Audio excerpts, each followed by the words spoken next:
माता पिताची सेवा करा, माता पिताचा आदर सत्कार करा, योग्य वेळी त्यांचे लालन पालन करा, त्यांची दवा पाणी करा, त्यांची सेवा शुश्रूषा करा।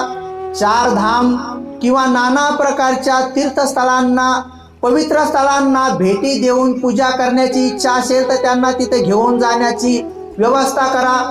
हे पुण्यकर्म केल्यानंतर तिसरी सुखाची नदी तुमच्या घरात वाहत राहते। एक म्हणजे पहिली की अन्नधान्याची, कपड्याला त्याची, धनसंपत्तीची कधी कमी पडत नाही। दुसरी नदी म्हणजे शरीराला कुठले रोग आजार होऊन पैसा दवाखान्यात जात नाही। आणि तिसरी संपत्ती म्हणजे मानती तिसरी नदी म्हणजे कधीही न आटणारी त्यांच्याकडे प्राप्त होते। त्यांचे कोणासोबत वैर नाही, त्यामुळे कोणासोबत भांडण नाही, भांडण न झाल्यामुळे त्यांची कोणासोबत मारामारी होत नाही।